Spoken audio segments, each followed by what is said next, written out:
o advento no missal de Paulo VI, porque é nesse missal que está estruturado o advento que nós vamos viver.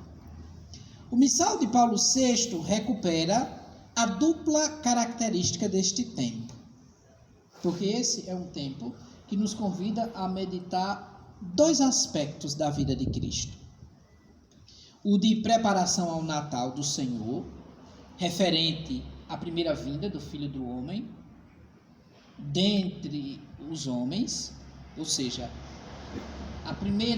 o primeiro aspecto é a vinda terrena de Jesus, e depois nós somos convidados a meditar acerca da segunda vinda de Cristo no fim dos tempos.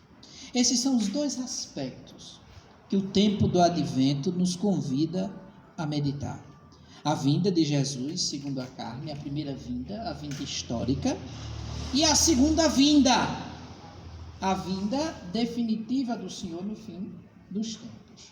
E a primeira vinda é garantia de que a segunda acontecerá, porque da mesma forma como a primeira vinda foi o cumprimento das promessas do Antigo Testamento, também a segunda vinda será o cumprimento das promessas de Cristo, que ao retornar garante aos seus que voltará. Então esses dois aspectos nós vamos meditar durante o tempo do advento: a vinda segundo a carne de Jesus, a vinda histórica, a primeira vinda, e a vinda no fim dos tempos. E o que nos ajuda então a fazer esta meditação? Porque esses dois aspectos estão dentro da liturgia durante esses quatro semanas que nós vamos viver. As leituras vão nos ajudar a ir contemplando bem esses dois aspectos. Primeiro elemento que eu digo assim, que nos ajudará a contemplar o aspecto referente à vinda de Jesus segundo a carne, e depois o aspecto referente à vinda definitiva do Senhor, está presente nas leituras. As leituras da nossa igreja que estão nos lecionários. O lecionário dominical, onde contemplamos as leituras que vamos ouvir dos domingos. O evangeliário, esse livro ao centro, verde, que contém apenas os textos do evangelho. E o lecionário semanal. O lecionário semanal que apresenta para nós as leituras da semana. A mesa da palavra, o ambão, o lugar da proclamação, de onde vai, então, ali vir a palavra do Senhor, nos preparando o coração, a interioridade, para celebrarmos bem o Natal. O ambão, esse lugar sagrado, o lugar de onde a voz de Deus é proclamada para nós. Esta voz que vem do alto, essa voz que orienta, essa voz que forma o cristão. A palavra de Deus é uma palavra performativa, ela forma verdadeiramente o cristão, que com fé escuta a palavra e se deixa conduzir por ela. Então, nas leituras nós vamos encontrando os elementos fundamentais que nos ajudam a contemplar esses dois aspectos: a vinda terrena e a vinda última de Cristo, definitiva do Senhor. A presença do lecionário, ela mostra para nós que a palavra não é nossa. A palavra é de Deus, entregue à igreja. Por isso que quando a gente chega, ali já está presente o lecionário, no ambão. Deus já nos deu a palavra está ali. A missa de Paulo VI comporta, no domingo, 3 leituras, distribuídas num ciclo de 3 anos. Então isso nos mostra o quanto é ampla a mesa da palavra, o quanto nós podemos aproveitar de textos bíblicos que nos são oferecidos. Uma riqueza bíblica, verdadeiramente, nos é apresentada durante esse tempo do advento. Falo advento porque nós estamos nos referindo especificamente aqui deste tempo. Isto é, 9 leituras para cada um dos 4 domingos do Advento, com uma total de 36 leituras. Veja a quantidade de leituras que nos são oferecidas para a vivência do tempo do Advento. E todas essas leituras sempre nos ajudando a contemplar o aspecto da vinda do Senhor segundo a carne e da vinda do Senhor definitivamente no fim dos tempos. Por quê? Porque esses são os 2 aspectos que somos convidados a meditar no tempo do Advento. Os salmos responsoriais são muito mais longos e escolhidos com o cuidado para fazer ressoar o conteúdo específico da leitura que antecede.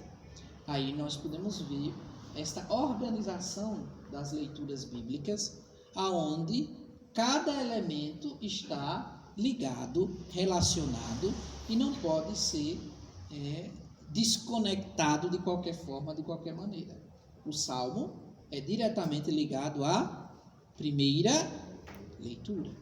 Então você não pode jamais trocar o salmo do primeiro domingo pelo salmo do segundo domingo porque você achou bonito. Primeiro, porque a organização do lecionário não pode ser rompida. Ela tem uma ordem e uma lógica. Segundo, porque a gente tem que entender que a liturgia, ela é que nos escolhe. Nós não escolhemos a liturgia. E o grande erro acontece quando a gente escolhe a liturgia. Os grandes erros litúrgicos acontecem quando a gente não escolhe a liturgia. Quando a gente desobedece não dá errado, né? O pai e a mãe, agora lembrando, normalmente dá errado, né? Quando o pai e a mãe dizem, olha, não faça isso, que isso não vai dar certo. E mãe e pai já têm uma visão, né? Além, já vê as coisas mais para frente do que os filhos. Aí então, mesma coisa a liturgia. Quando a gente desobedece a liturgia, normalmente a gente erra. Então a gente não escolhe a liturgia, é a liturgia que nos escolhe. A liturgia nos escolhe. A liturgia do Advento nos escolheu. A liturgia do Advento nos escolheu. E qual deve ser a nossa atitude? Acolher esta liturgia na nossa vida, no nosso coração. Porque é ela que forma o cristão em mim. É a liturgia que me forma cristão. É a liturgia que trabalha no meu coração, na minha interioridade, me formando, me ajudando no processo de conversão, me transformando, me questionando, me provocando, me impulsionando a novas atitudes na vida. Então, isso também. Depois, porque o critério é bonito, é feio, é um critério muito fraco e muito complicado. O que é bonito, o que é feio. Quando a gente fala da liturgia. Mas eu não gostei desse salmo, ele é tão feio.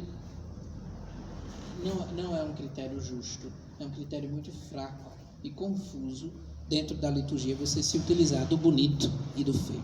Então, essas são algumas razões que nos mostram que nós não podemos mudar a lógica, a estrutura da nossa liturgia. A gente tem que ser muito obediente à liturgia.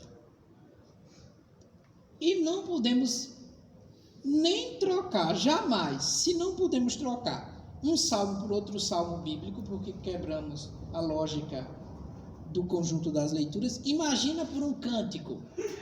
Aí é que a gente não pode mesmo. Um cântico que eu achei bonito, um cântico que eu achei interessante, né? Um cântico de meditação. A liturgia da palavra, como o resto da liturgia eucarística, é uma ação coletiva da comunidade. Uma ação da igreja, na qual cada participante desenvolve seu papel específico. Isso se reflete nos vários tipos de livros litúrgicos correspondentes aos diversos ministérios. Na liturgia da palavra, é interessante porque a gente tratando sobre o tempo do Advento, mas a gente toca em diversos outros aspectos da liturgia, como por exemplo aqui. A liturgia da palavra é uma ação eclesial, é uma ação da igreja. E os participantes se envolvem nesse momento, cada um exercendo o seu papel específico, porque a liturgia ela é composta de diversos ministérios e serviços. Não é um só que faz tudo. A igreja ela é ministerial. O Espírito suscita os diversos ministérios. Tem que ler tem quem cante, tem quem presida, tem quem ajude como coroinha, tem quem seja sacristão, tem quem seja ministro da Eucaristia. A igreja é toda ela ministerial.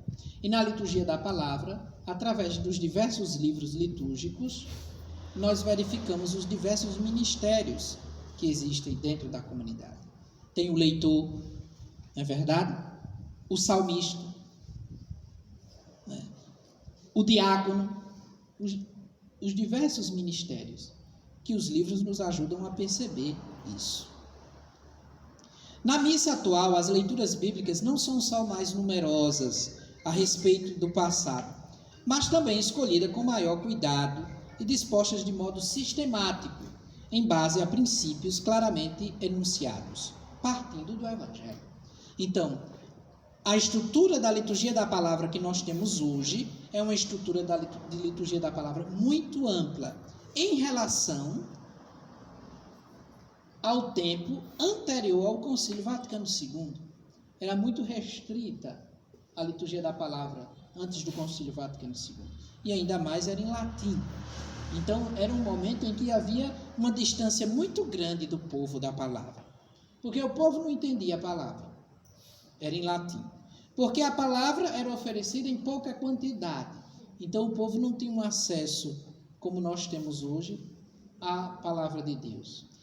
Depois, e isso era tão difícil que os padres não se referiam aos textos litúrgicos nas suas homilias, porque era em latim e o povo não ia entender se fizesse uma referência em latim do texto. Então começavam a fazer o quê? Sermões temáticos sobre isso, sobre aquilo. E isso fez com que a palavra de Deus ficasse bem distante da comunidade.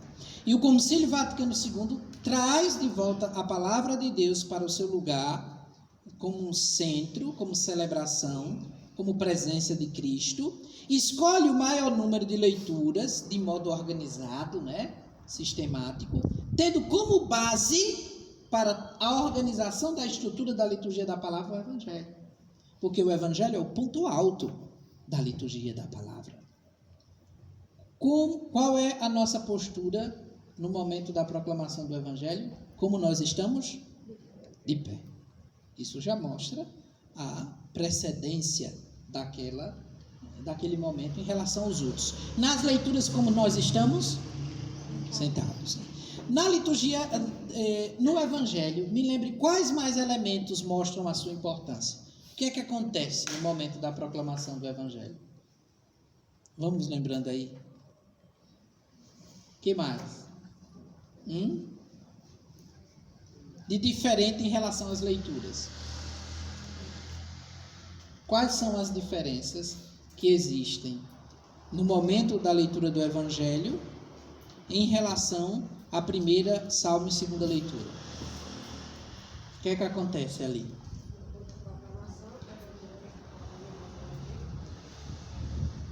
Tem aquele anúncio, proclamação. Ela fala que outro elemento tem o sinal da cruz, que a gente faz na testa, na boca e no peito. O que mais? 2 elementos. Tem mais. Tem o aleluia, que é o cântico do ressuscitado, solene. Isso, a Assembleia responde. É importante ressaltar também, aqui pergunta, responde, palavra da salvação. Depois a Assembleia responde, glória a vós, Senhor. O que mais? Muito bem. Ela falou o canto de aclamação, o aleluia. A pessoa que proclama é um ministro ordenado, não pode ser proclamado por um fiel leigo, é próprio do ministro ordenado, que faz as vezes do Cristo, é dele o papel. Que mais? Bom. Não, ainda em torno da proclamação do Evangelho. Perdoe os pecados, Tem uma oração que o padre faz em voz baixa, beija o texto e diz, pelas palavras do Evangelho sejam perdoados os nossos pecados, que não tem nas leituras. Ótimo. O incenso. O que mais? acompanha o incenso também? Velas, a procissão com o evangeliário, né? Então veja a primazia que tem o evangelho. E é a partir dele que se estrutura toda a liturgia da palavra. Toda a liturgia da palavra é estruturada a partir do texto do evangelho. As leituras evangélicas dos domingos do Advento possuem uma característica própria. A leitura do evangelho do primeiro domingo vai falar de quê? Vamos ler aí? A vinda do Filho de Deus no fim dos tempos. O segundo e o terceiro, João Batista. O quarto, o pano de fundo imediato do nascimento do Senhor. Lembra que eu disse para vocês que o Advento, ele nos convida a meditar dois aspectos? Quais são eles? Primeiro, a vinda do Senhor na carne histórica. E depois, fim dos tempos. As duas primeiras semanas são as semanas que se referem à vinda do Senhor no fim dos tempos.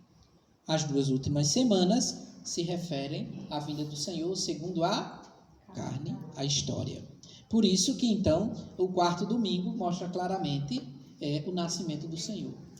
A questão da vinda imediata do Senhor. As outras leituras são escolhidas em função do Evangelho.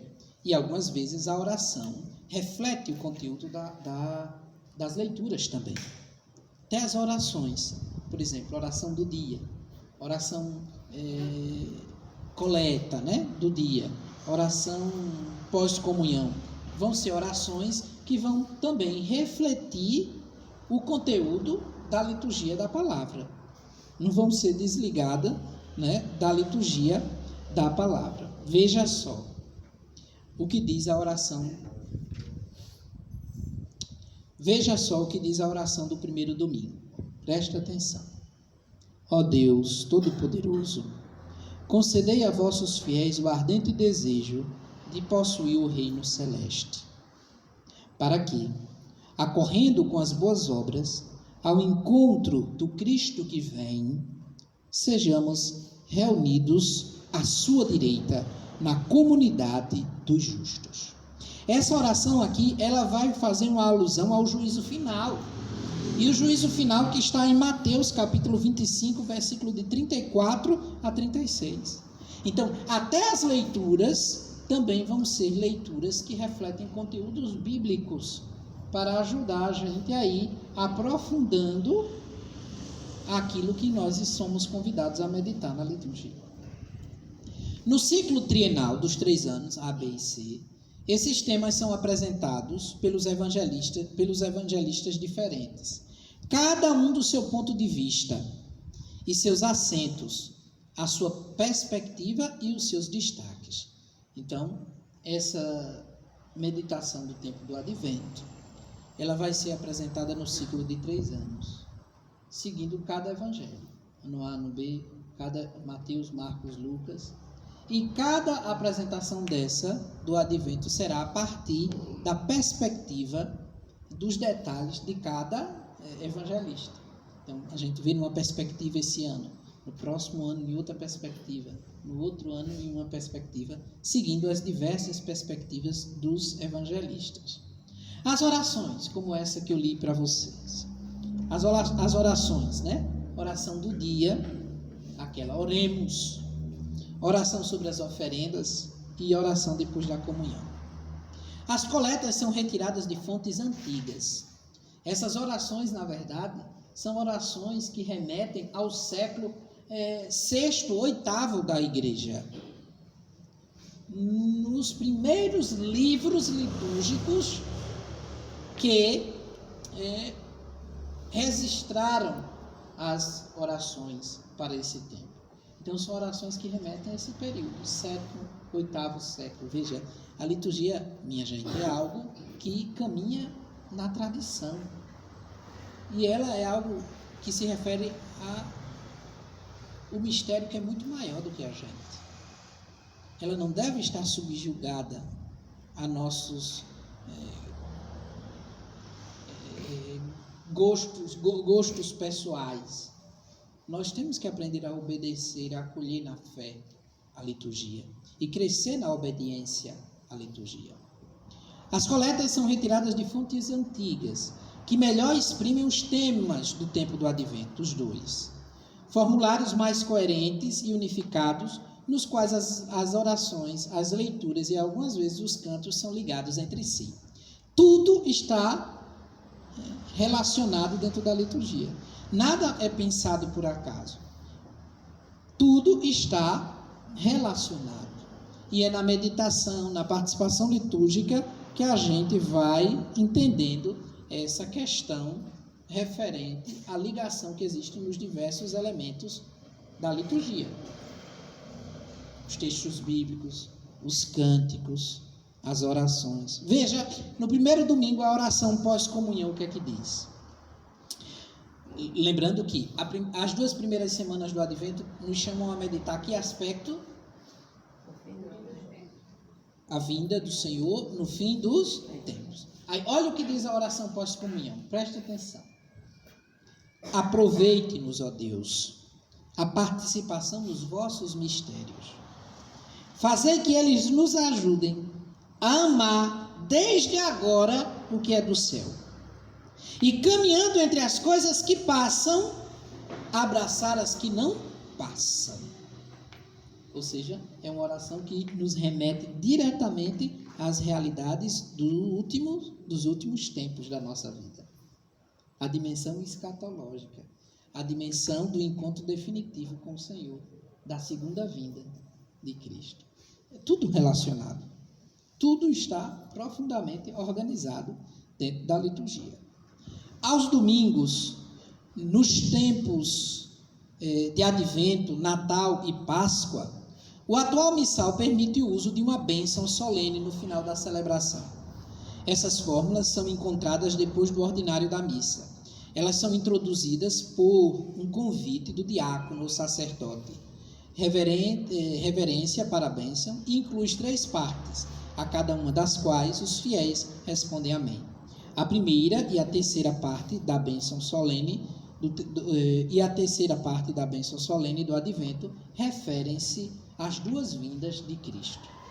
Vejam, até a bênção que é proposta para o tempo do Advento também está relacionada com os aspectos que nós somos convidados a meditar durante esse tempo. Os dias de semana até o dia 16 de dezembro. Lembrando os dois aspectos. Até o dia 16. No lecionário, no missal de Paulo VI, há 2 séries de missas durante a semana. Ambas novas e sem correspondência com o missal anterior ao Concílio Vaticano II.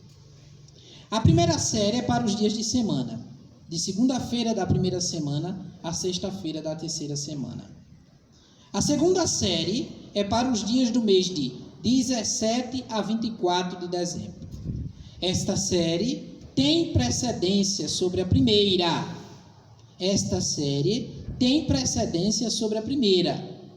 A série de 17 a 24, ela é uma série muito importante e deve ter mais destaque do que a primeira, exceto aos domingos.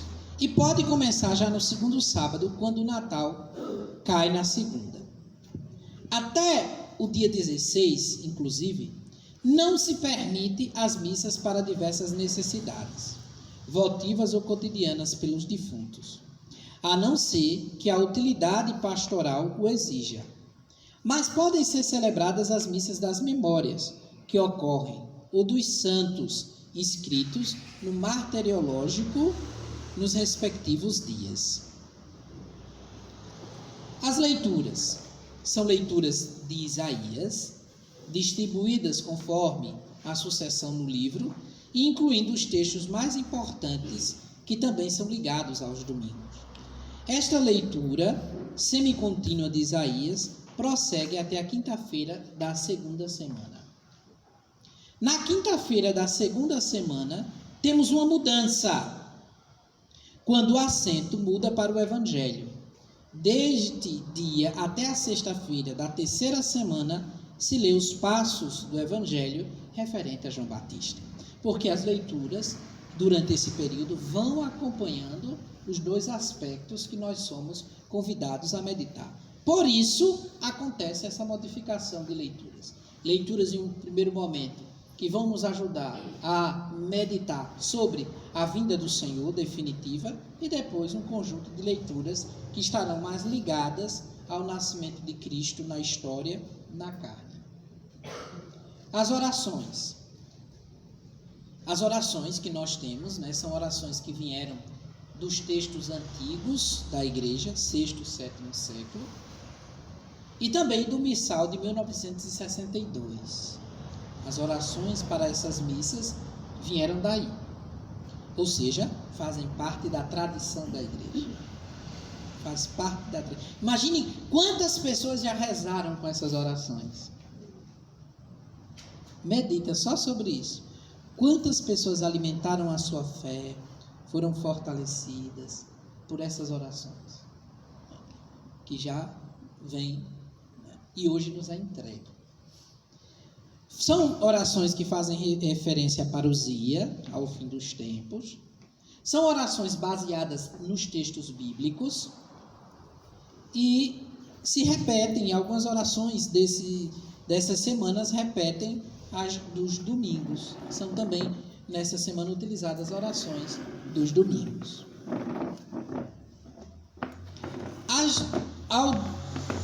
A semana de 17 a 24 de dezembro. Leituras. As leituras preparam imediatamente ao nascimento do Senhor. São evangelhos tirados de Mateus e de Lucas. Isso aqui é claro, né?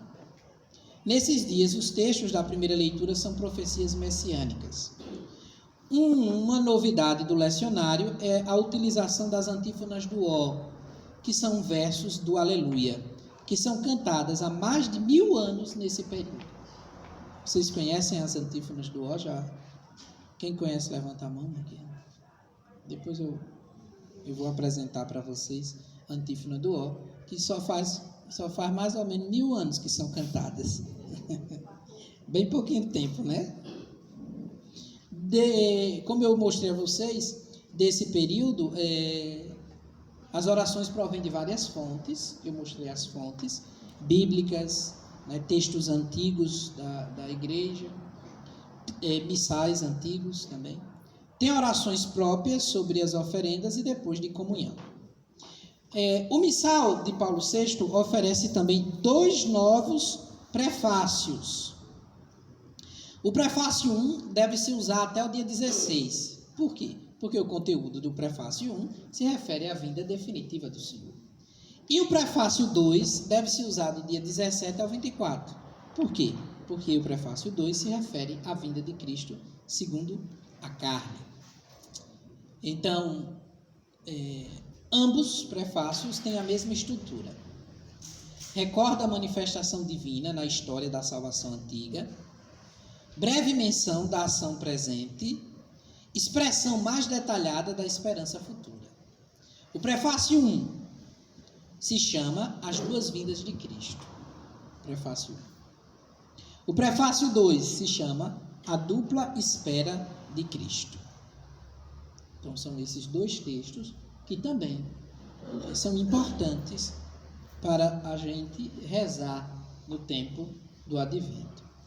Os dias de semana do Advento, de 17 a 24 de dezembro, inclusive, têm preferência às memórias obrigatórias. Ou seja, durante esse período você não faz memória de nenhum santo, nem os obrigatórios, porque você tem que dar preferência aos textos próprios dessa semana, as orações próprias dessa semana, que já estão lhe preparando imediatamente para o Natal. Então, uma primeira conclusão. O missal de Paulo VI considera a espera da segunda vinda de Cristo uma parte integrante do Advento, como a recordação da primeira vinda. Contém formulários para todos os dias feriais do tempo do Advento. Para todos os dias de semana tem orações próprias. De 17 a 24 de dezembro, prepara o Natal, com orações de um conteúdo muito rico. Exprime bem a primeira vinda e o patrimônio litúrgico da Igreja de Roma, seja presbiteral que papal. Ou seja, isso quer dizer que são textos referentes e que vieram tanto da liturgia presbiteral dos padres em Roma e como da liturgia própria do Papa e que foram incluídas nesse missal. Que riqueza! Os dois novos prefácios exprimem um conteúdo muito bom, exprimindo a capacidade criativa contemporânea radicada na tradição. Tem um lecionário magnífico, com uma excelente estrutura e conteúdo. Então, é assim que está estruturada a vivência do nosso tempo do Advento, tanto no missal como nos lecionários. É dessa forma. E tudo isso para nos ajudar a mergulhar no mistério da vinda do Senhor, da vinda definitiva, como também da vinda de Cristo na carne, na história. E a contemplação da vinda de Cristo na história confirma que ele virá definitivamente na nossa vida. Definitivamente. E como nós estamos nos preparando? Retomo a pergunta inicial para esse encontro com o Senhor. Como está a nossa vida de fé? Como está a nossa vida de oração? Como está a nossa prática de caridade? Como está a nossa busca do Senhor? Durante todo o tempo do Advento nós clamamos Maranatá, né? Vem, Senhor Jesus. E tem um cântico muito bonito que diz: vem, Senhor, vem nos salvar, com teu povo vem caminhar. Todos. Vem, Senhor, vem nos salvar, com teu povo vem caminhar. Contigo o deserto é fértil, a terra se abre em flor. Esqueci a segunda parte, né?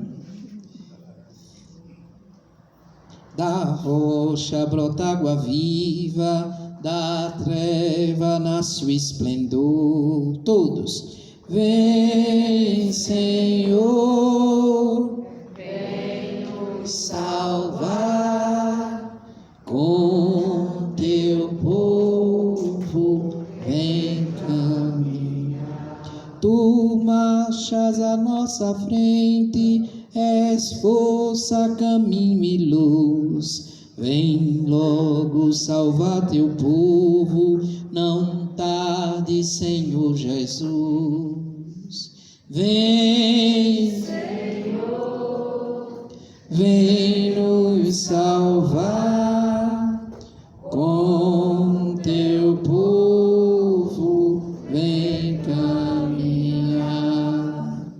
Vem, Senhor, vem nos salvar, com teu povo vem caminhar. Então, o cântico também expressa aquilo que está sendo celebrado.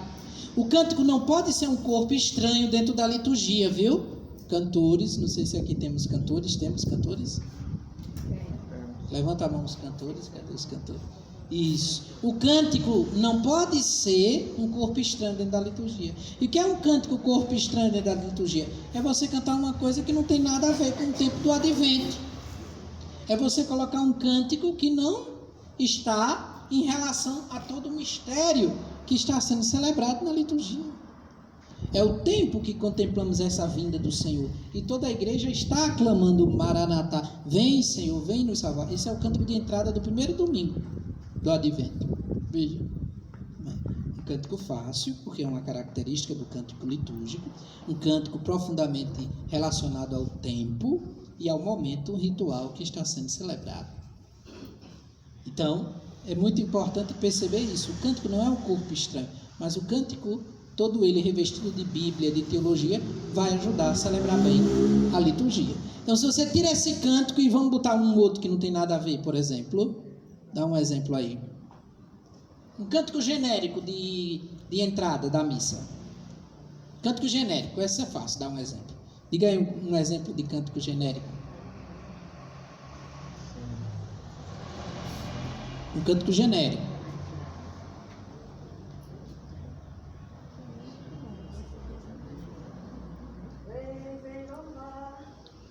Pronto. Pode ser, né?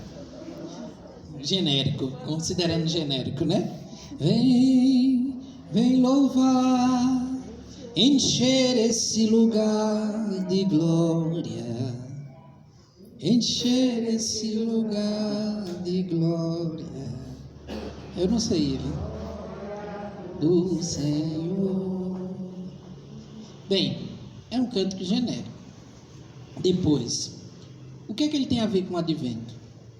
O que é que ele está querendo dizer que a gente vai começar a celebrar? Porque o cântico de entrada deve já nos dizer o que a gente vai celebrar.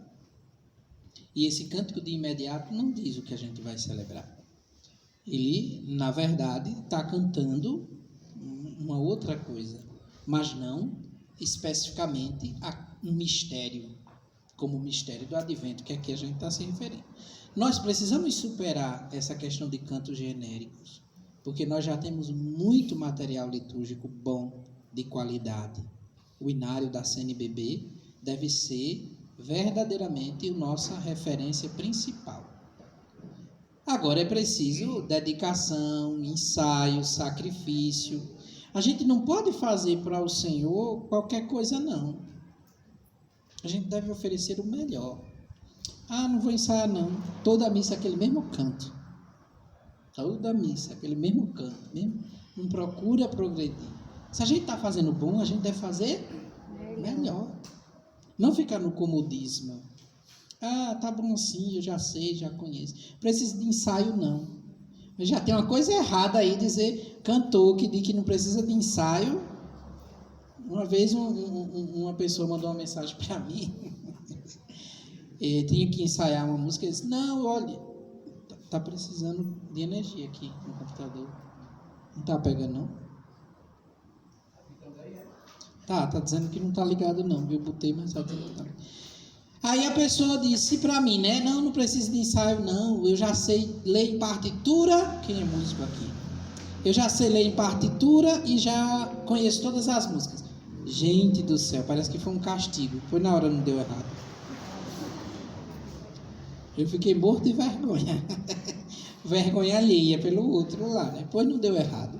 E a pessoa, de fato, conhece partitura. A pessoa, de fato, canta. Não é um cantor, assim, né? Mas acredito que na hora... E a pessoa não ensaiou mesmo, não. Foi lá no improviso. E vocês sabem que esse negócio de improviso e despreparo é a casa, né? Não é uma casa boa, não. Então, é preciso que os cantores entendam, né?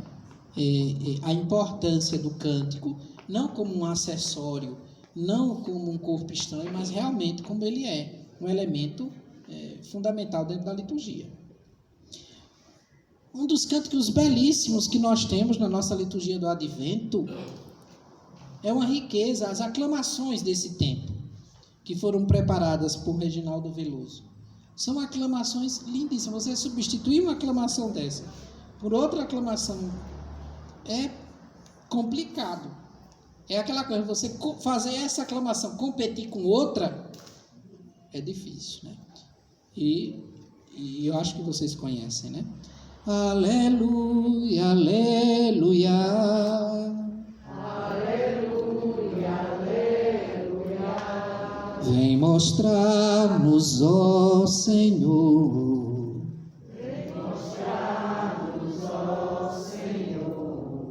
Tua grande compaixão,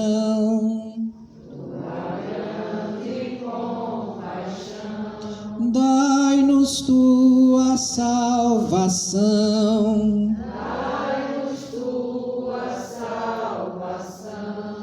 aleluia, aleluia, aleluia, aleluia. Você fazer essa aclamação, competir com outras é complicado. É complicado. Por vários aspectos que a gente identifica nesse canto litúrgico aqui, né? Sua riqueza bíblica, teológica, musical, tudo a gente encontra assim, um cântico bem completo. Depois, um cântico muito importante é o cântico do Evangelho, da comunhão. O cântico da comunhão que deve sempre estar ligado com o texto do Evangelho, porque é a palavra que se faz carne agora, a realização do que foi anunciado. Então, o cântico do Evangelho deve sempre estar relacionado com o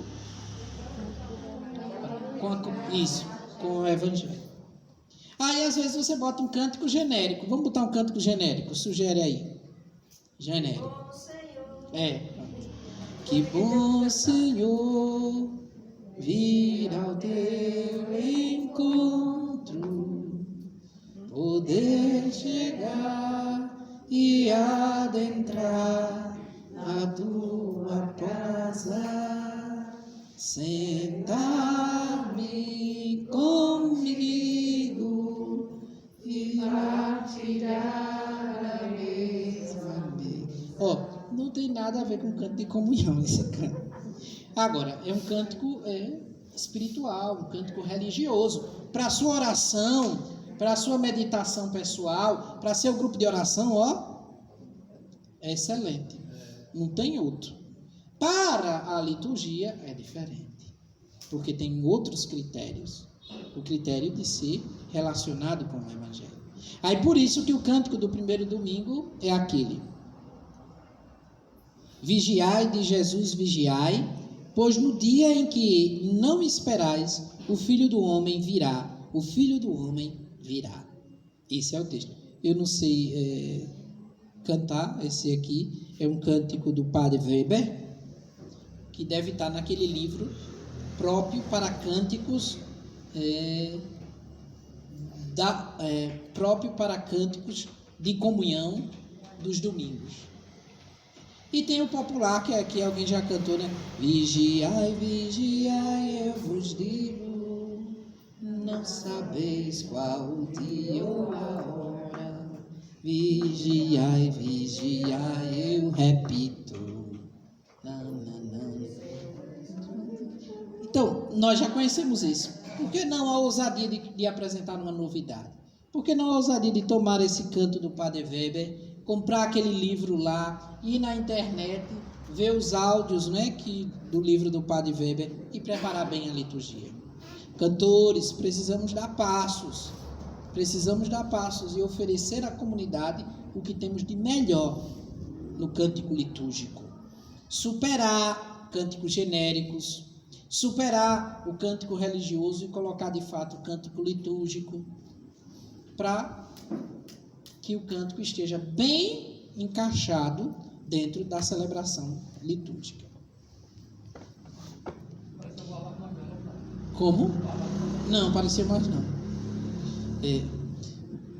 Outros elementos do advento, depois da gente ver os elementos da palavra, das orações, o elemento do cântico, outros elementos. A ornamentação. Flores e instrumentos sejam usados com moderação, para não antecipar a plena alegria do Natal. Então, gente, cada coisa no seu tempo, tá bom? Toda alegria, festividade de Natal, no Natal.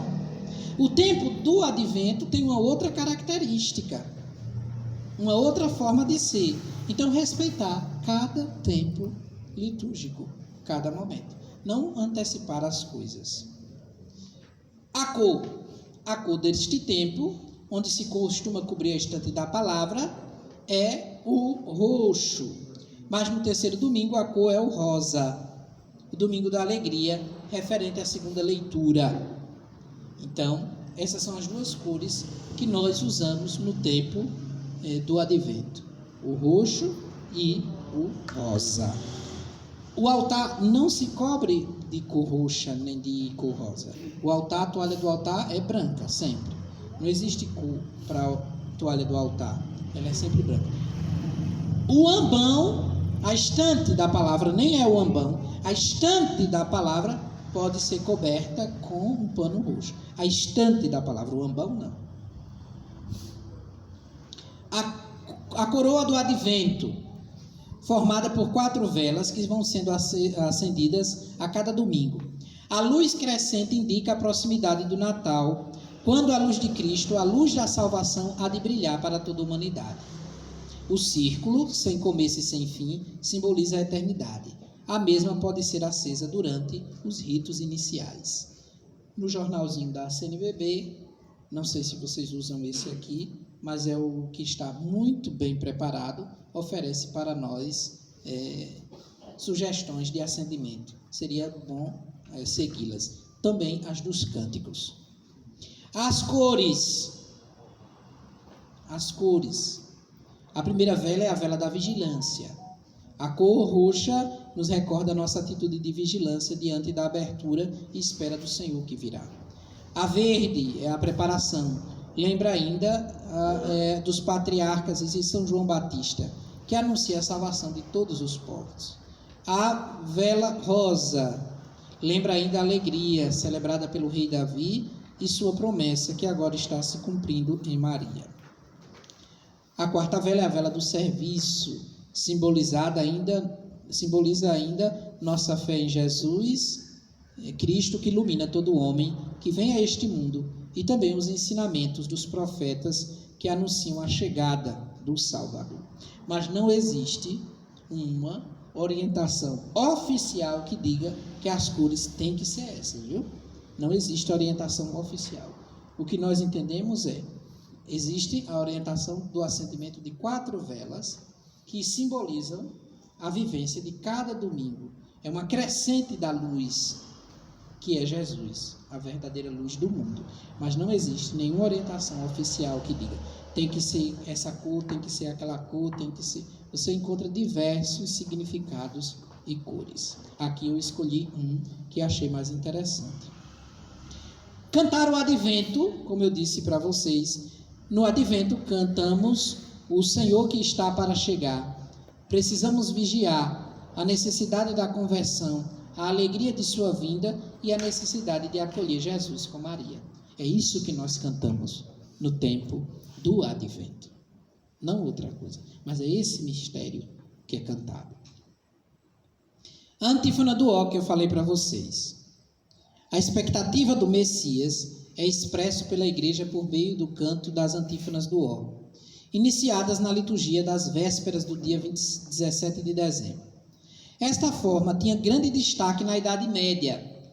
Elas já se encontram no responsorial atribuído ao Papa São Gregório, 604. Atualmente, o número dessas antífonas é de 7, mas alcançou algumas vezes até 8, 9 ou 10. Elas são entrelaçadas de textos bíblicos. Compostas entre o século VIII e o século IX, sendo um compêndio de cristologia da antiga igreja, se constituem como um resumo expressivo do desejo de salvação, tanto de Israel no Antigo Testamento, como da igreja no Novo Testamento. A reforma litúrgica do Vaticano II a introduziu o vernáculo na liturgia. Retomou os textos das antífonas do ó, veneráveis pela antiguidade e atribuídos por muitos ao Papa Gregório Magno. Embora sua origem não seja muito clara, estas 7 antífonas seguramente já eram conhecidas e utilizadas na época do Papa Gregório, em torno do ano 600. E assim as antífonas, né? Veja como estão. Começam todas com uma invocação ó, a palavra exclamativa. Em seguida vem o enunciado do título messiânico. Ó Emmanuel, ó Rex Gentium, ó Origens, ó Clavis Davidi, ó Radix Jesse, ó Adonai, ó Sapiência. Tem o ó exclamativo, o enunciado do título referente a Jesus e o apelo no vinde, característico do advento, o qual introduz um pedido definitivo, o fim da encarnação em relação com a qualidade declarada na primeira parte da antífona. 7 antífonas que nos lembram a plenitude de Deus, que é tudo em todos.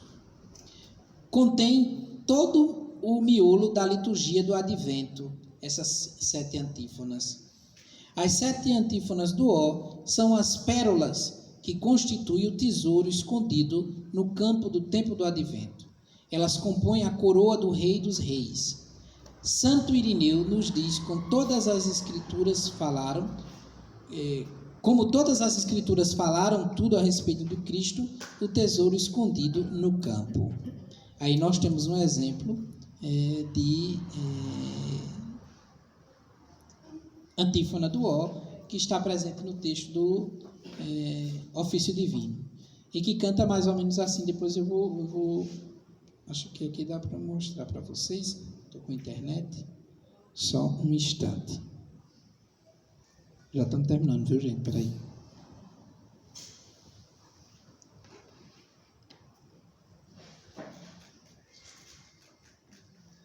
Essa daí que canta Ó Mistério.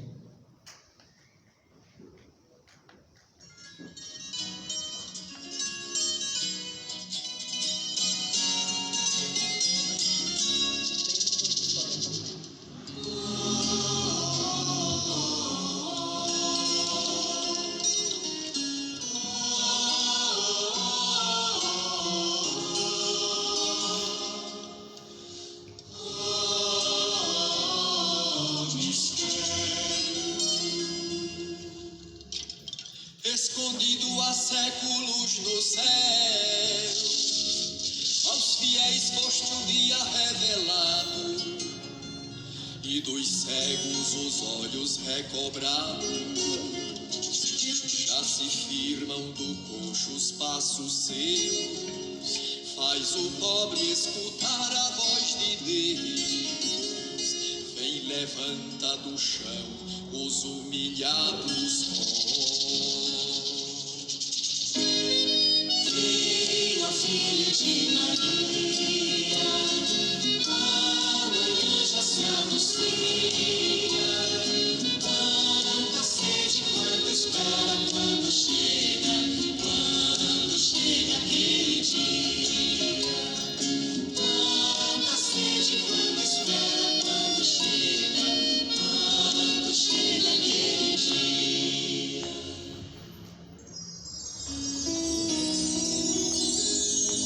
Minha alma exalta o Senhor,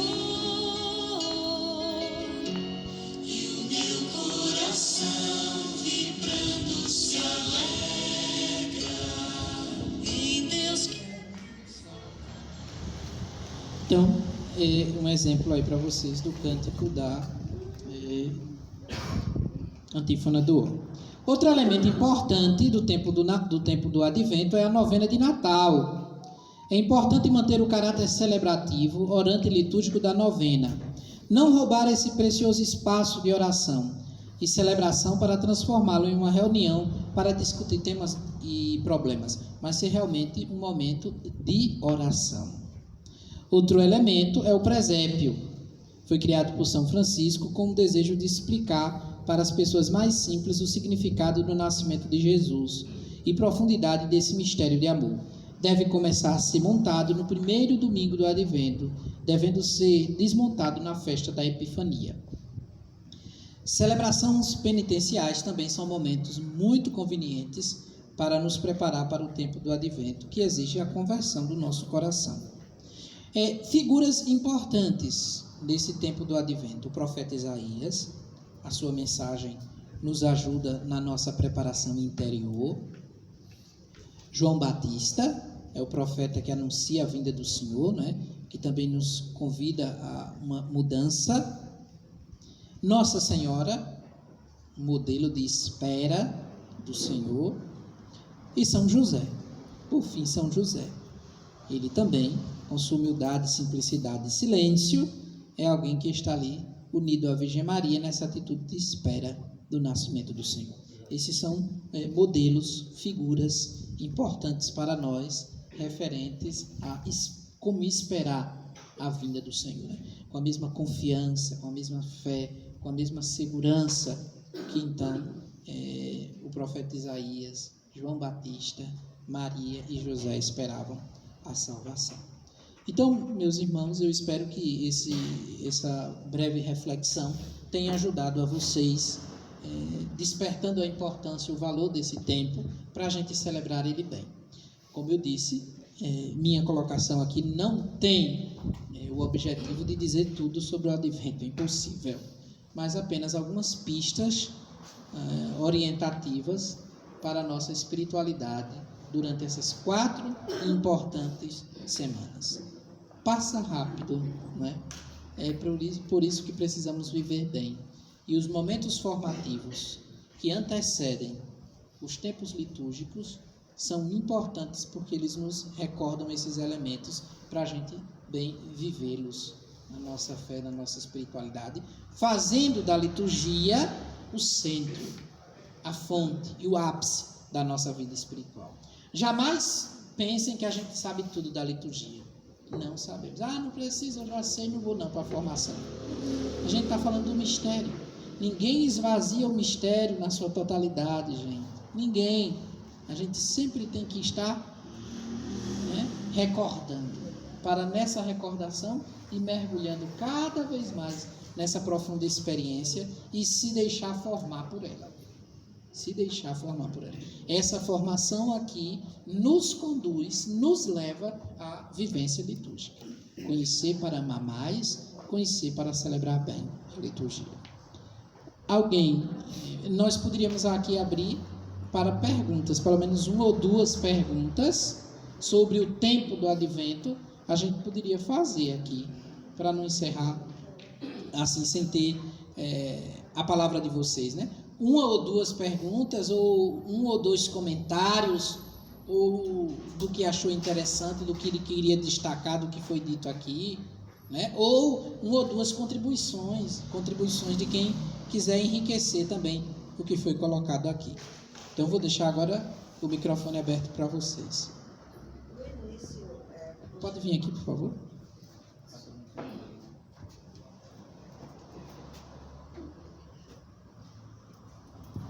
No início, quando o senhor iniciou, me chamou a atenção quando o senhor falou assim, o missal de Paulo VI recuperou a preparação da primeira e segunda vinda. Então, existia e foi suprimida, e no missal de Paulo VI foi recuperada. Isso. Essa clareza das 2 dimensões, ela foi recuperada pelo missal de Paulo VI. Existia, sim, mas depois do Concílio de Trento, por ali, atravessando a Idade Média, se desaparece, fica mais ofuscada uma das dimensões.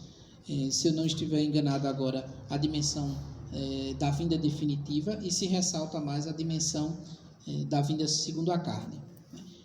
Não me lembro se é assim a ordem correta, mas sim, uma das dimensões fica ofuscada, se destaca mais a outra. É o missal de Paulo VI que recupera, olhando como era no passado, nas primeiras comunidades cristãs, e traz para cá e equilibra muito bem com as 2 semanas, com os textos próprios para cada semana, mostrando as 2 vindas. Por quê? A vinda da carne é que é garantia de que a segunda vinda acontecerá.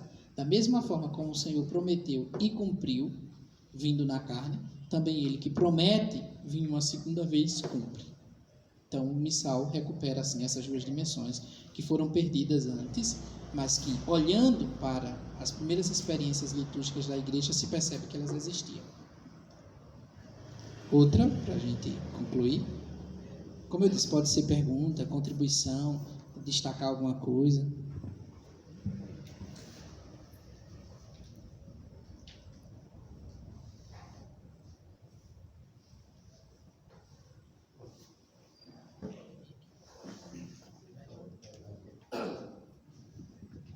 Como nós vimos já no finalzinho, que o Padre Reginaldo colocou muito bem, um dos personagens do Advento, o profeta Isaías, que aponta para a vinda do Messias. Mas no Advento nós temos 4 personagens. Nós temos o profeta Isaías. Na realidade, nós tínhamos 3 personagens. Depois que, de acordo com as formações, né, que nós já tivemos, postagens, comentários, nós descobrimos o quarto personagem do tempo do Advento, que aponta para Jesus, que vai ter essa experiência, né, com o Verbo encarnado, o Verbo que se fez carne e veio habitar entre nós. Nós temos o profeta Isaías, que vai apontar o Messias. Nós temos a Virgem Maria, né, que experimenta deste Deus, né, que veio ao mundo. Ela mesma deu a luz ao Verbo encarnado. Nós temos João Batista, que vai apontar e anunciar dizendo: eis o Cordeiro de Deus, aquele que tira o pecado do mundo. Mas nós agora temos São José, né, que foi o pai adotivo de Jesus, que teve esta intimidade com o Senhor, né, ajudou Jesus em seu crescimento, na sua educação. Então, nós temos estes 4 personagens do tempo do Advento que aponta para Jesus, que vai estar na intimidade com o Senhor. O profeta Isaías, a Virgem Maria, João Batista e São José. Então é bom nós guardarmos no nosso coração, no nosso pensamento, que durante este tempo do Advento nós vamos ver e presenciar na liturgia estes 4 personagens, até a festa do Natal do Senhor Jesus.